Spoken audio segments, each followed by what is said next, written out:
Good afternoon and welcome to OGDweeb. Today I've got for you a game unboxing. This is Disney's Haunted Mansion Call of the Spirits game. Now I did not purchase this for myself, nor did I receive it as a gift. It was actually meant to be a gift received by someone else in my family who at the last minute I found out already owned it. So I decided to keep it. This is not my usual kind of thing that I would be interested in, but hey, a board game's a board game and I'm willing to give it a shot. So let's go ahead and sit down and take a look. Alright, here's the back of the box and the information we were looking for. Ages 8 and up, 2 to 6 players, playtime about 30 minutes. It includes Hitchhiking Ghost miniatures, and apparently this game is based on the Haunted Mansion ride that can be found at Disneyland, Disney World. Is Disney World the one in Florida? If so, I did ride it there when I was about 7 or 8 years old, and at that time, that was a pretty scary ride as a kid. And I remember the holographic ghosts that ride with you in your car towards the end of the ride, not to give any spoilers. But I believe that this is based on that ride. It says, serpents and spiders, tail of a rat, calling the spirits wherever they're at. Disney's beloved The Haunted Mansion comes to life in this ghostly game of spooky spirits. Roam the endless hallway in order to contact the happy haunts that reside in the mysterious manor's many rooms. Enlist the help of Madame Leota in the seance room, but avoid the hitchhiking ghosts, who move around the mansion, haunting visitors with their ghastly appearance. Become too haunted, and you just might end up becoming the mansion's next resident. Sorry about that. The contents: 1 game board, 1 endless hallway centerpiece, 6 player movers, 1 hitchhike ghost movers, 120 haunt cards, 99 ghost cards, 14 event cards, 6 reference cards, a first player marker, 2 bidding dials, and the instructions. So we'll go ahead and get this box open and see what's inside. Now, before we dig into the box, I thought it would be fair for me to mention I did not purchase this game for myself, nor did I receive it as a gift. I actually purchased this for a family member who collects Disney games and figurines and things. And at the last minute, I was alerted that the family member already owned this game. So it was already too late to send it back to Amazon, and so therefore I decided to keep it for myself. This is not normally the type of game that I would seek for myself, but I'm going to go ahead and give her a fair shake and see what's what. So here is the instruction manual. Let's see what we got here. Let's see, the pages are sticking together a little bit. Okay, here we go. The contents: crypt, mausoleum, graveyard, ballroom, dining room, and attic. 6 player movers, the hitchhiking ghosts, the endless hallway piece. Got 120 haunt cards, 99 ghost cards, 14 event cards, 6 reference. The first player marker, that's cool. It's like a candelabra. And 2 bidding dials. Okay, and then here's the anatomy of the cards. You got a point value, ghost type icon, effect. Not all ghost cards have an effect. And then the event card, number of rooms to move the hitchhiking ghosts, which direction to move the ghosts, and the round condition. Here's the setup directions. We're not going to cover all of these. It'd just take too long. But anyway, here's the final setup.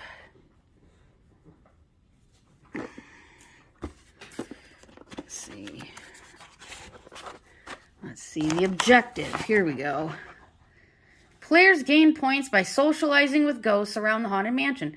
Players collect ghost cards and make sets in front of them, which are worth different point values. Players want to avoid haunt cards, as the most haunted player will lose points. The player with the most points at the end of the game wins. So there's an event phase and an action phase. 2 phases. That doesn't sound too difficult. Here's a haunt. Let's see what's more about the haunt here. Throughout the game, players will accumulate unwanted haunt cards. Each haunt card features a haunt value of 1, 2, or 3. When you draw a haunt card, you may look at the haunt value, then place the card face down in front of you. Everyone should know how many haunt cards each player has, but the haunt values are secret. Players may re-look at their face-down haunt cards at any time during the game. When you discard a haunt card, you may choose which discard, then place it on the bottom of the haunt deck. And so on and so forth. Interesting. Here's an event phase example. I like that it's illustrated. That's very helpful. Move, rotate the endless hallway. So that's the centerpiece there. Collect ghost cards, duel. If you're in the same room with another player, you may use one action to duel with them and attempt to steal one of their ghost cards. That's an interesting mechanic. To do so, you must announce which player you are trying to steal the card from. Now, the two players bid to see who gets the card in question. Each player takes a bidding dial and secretly chooses a number from 0 to 3 by rotating the dial. The number corresponds with the number of haunt cards they are willing to draw. Oh! No, that's almost like, that's like a gambling aspect. That's kind of different.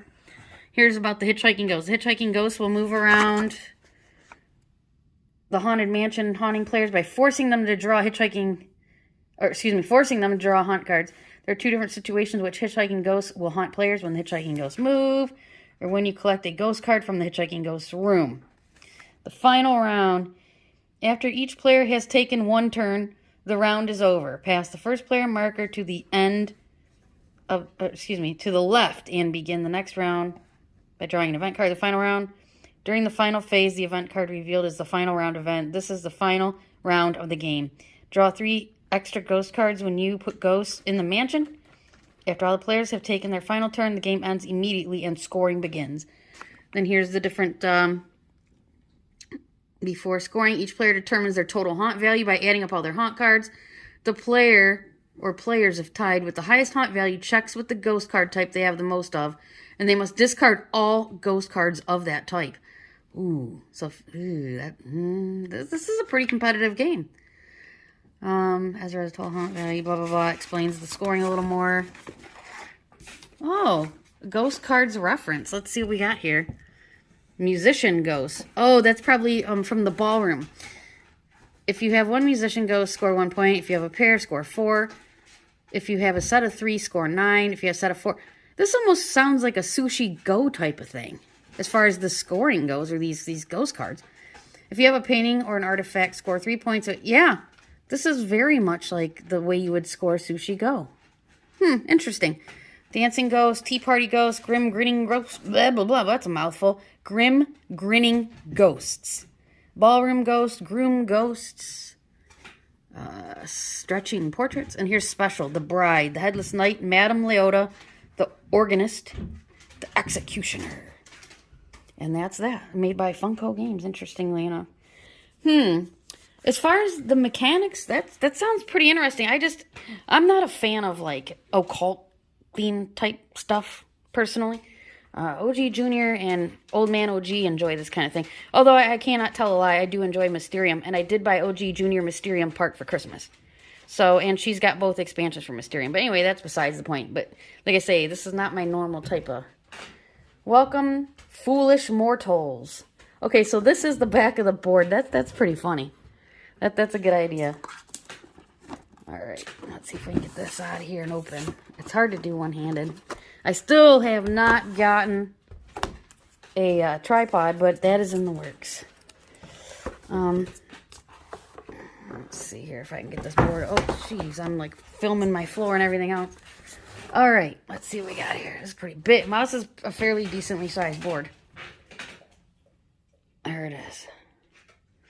Alright. There's the board. I'm like filming everywhere, jeez. Okay, there's that. Welcome, foolish mortals. Alright, let's back to the box. Okay, here we've got, I believe these are the bidding wheels. 1, 2, or 3, or 0. There's 2 of those here. Here's the endless hallway. Our cards. I'm not going to open these right now. I like that everything has its place. You guys all know that I like an organized box. Yep, the dancing ghosts in the ballroom. That's the part I remember the most, is the ballroom ghost. Here's those little tiny haunt cards. Okay, what do we got here? Here's our hitchhiking ghosts. Let's see if I can get this better there. Shoot.